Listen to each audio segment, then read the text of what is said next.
Hello and welcome to your daily crypto news. If you haven't done so already, become a member of our channel, join the crypto fam, hit the subscribe button.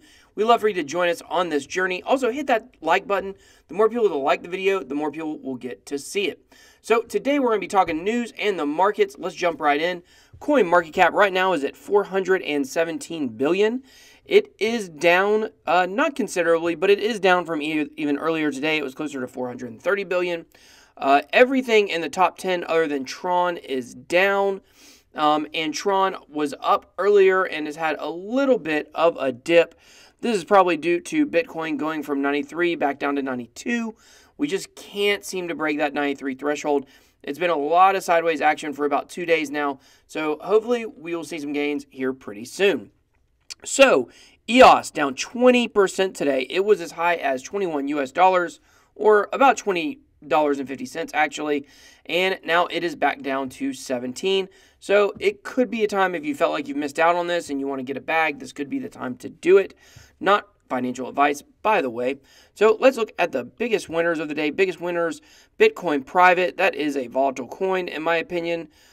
So far from what we've seen from it, it's had some big dips already. It's a pretty new coin. If we click on it here and we look, it has been on Coin Market Cap since March 14th. As you can see, it's had several spikes, several dips. It's very volatile, so I'm going to probably stay away from this one. Not financial advice. But other winners of the day, Verge is actually up 10%, which is always surprising when it's up.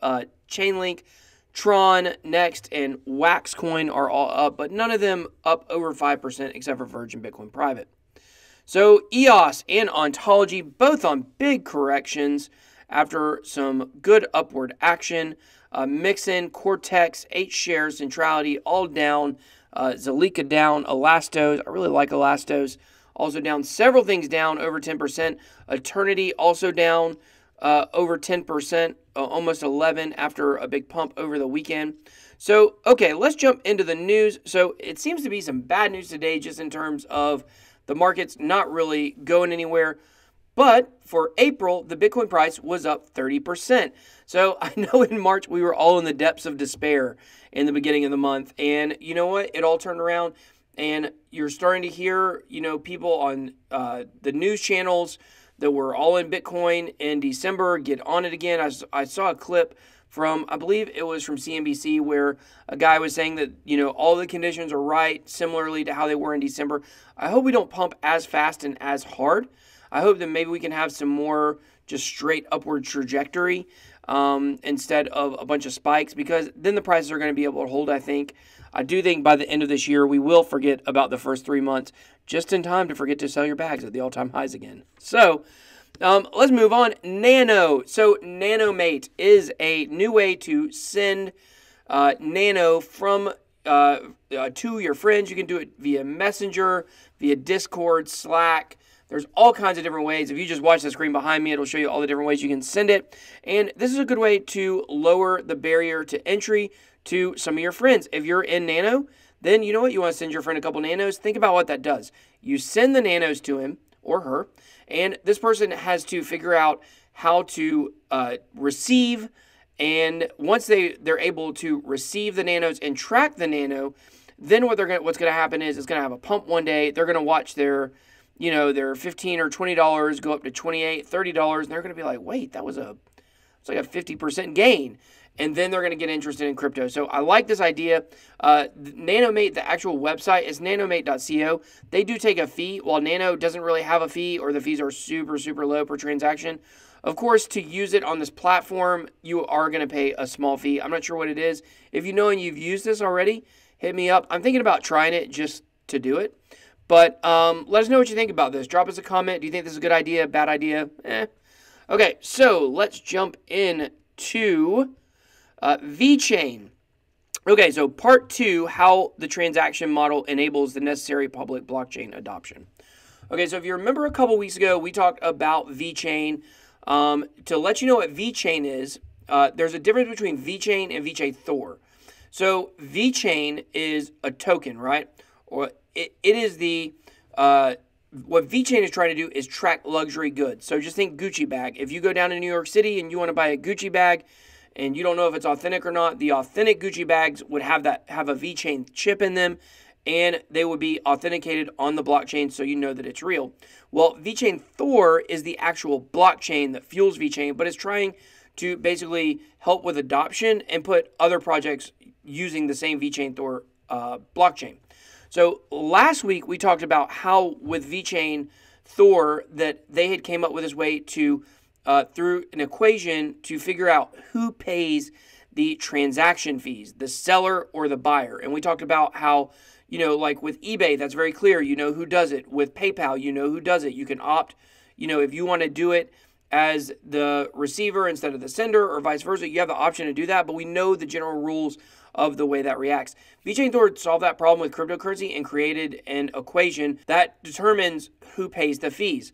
So that was part one. Now, part two on this article on Medium, they're talking about how their transaction model enables the necessary public blockchain adoption.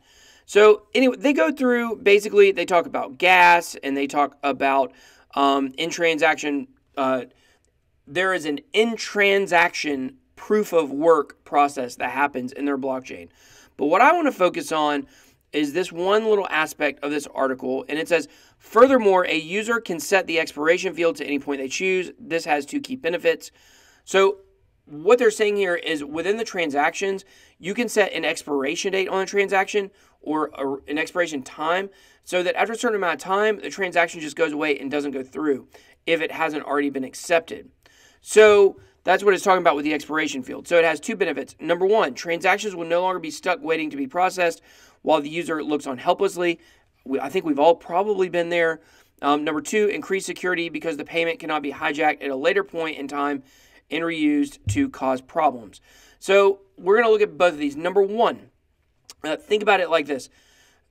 If you were a brand new person to cryptocurrency and you had put some money in and you were transferring it somewhere and it was floating in outer space without getting the confirmations it needed, like how would that make you feel? It makes you nervous. You know, it makes you nervous like you don't know where your money is and you are no longer attached to your money.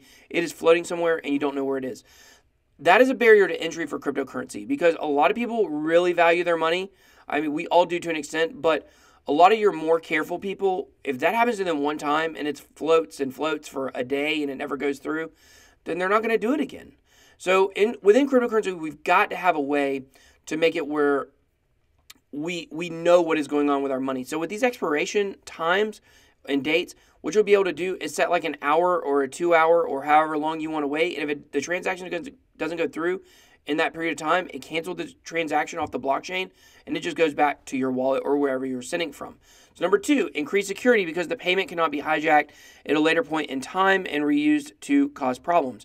So if you had a transaction, it was just floating out there and floating out there forever, then someone could possibly reuse that. You can kind of think of it like in your bank account, if you write a check to somebody, it gets lost in the mail, what do? Well, if it's for $20, you probably say, who cares? But if it's for $500 or $1,000, you call the bank and you cancel that check because you don't want that check floating around that somebody can grab it or it goes to the wrong house and they figure out a way to cash it. So that's kind of what VeChain Thor is offering through this blockchain. They're trying to solve those two problems. They're just trying to make it easier for adoption, which I think is really cool. I like the VeChain Thor project. I like VeChain itself. Okay, so blockchain network Icon unveils token launch platform. It is called ICONest. I'm very tempted to call it ICONest because that would make more sense. Maybe that's how you're supposed to say it. But since the coin is Icon, I think it would be ICONest. I don't know. If you know, drop us a comment. Let us know how to pronounce it. So anyways, they have now launched like a beta version of their, or at least a demo version of their ICO launching platform. And it looks pretty cool. It's got, you know, different kind of settings in there that you can play around with. And so this is going to be a way that new tokens are going to be able to be launched on their hyperconnectivity platform. And I just thought it was kind of cool. I think their first D app is out. It is called Blue Whale. It's the first D app built on Icon. And it is the first native token on the ICONest. So if you want to follow this a little bit closer, to be honest with you, Icon is not something I know a ton about. I'm trying to research. It's hard to balance for me personally, balance like the new coins or the coins that start popping up in the top 100 all of a sudden with some of the older, more stable coins. So there's only so much time in a week for me to do coin reviews. And really when I do those coin reviews, like I know I'm doing them for you guys and trying to spread the word of them, but it's for me too, because I really like going in depth and figuring out what's going on with the projects. So when I do a story like this, I'll be able to know even more what I'm talking about than I do when I read the article. So Blue Whale is what they call the decentralized ecosystem for the self-employed. You can think Upwork or Fiverr is where people get gigs and receive payment for them. So the pre-sale was sold out, so who knows, this may be a successful coin, it may not. I don't know how good it is having the word whale associated with a cryptocurrency, just for the purpose that I think we all kind of think of whales as a bad thing. Of course, if you are a whale, you think of it as a good thing, but you know, we're used to whales kind of manipulating prices. So it'd be interesting to see how their branding works out. But that's the news for today. Thanks for watching. Please, please, please subscribe to our channel. We're trying to grow. We're really trying to get the word out of cryptocurrency, and we're trying to make it easier for people to understand. We're not trying to make it way overly complicated or get too technical with jargon, because to be honest with you, I don't know everything, so I'm always learning more about cryptocurrency. So if you got any suggestions how we can improve the channel or things you want to see more of, drop us a comment below. Until next time, that was your Daily Crypto News.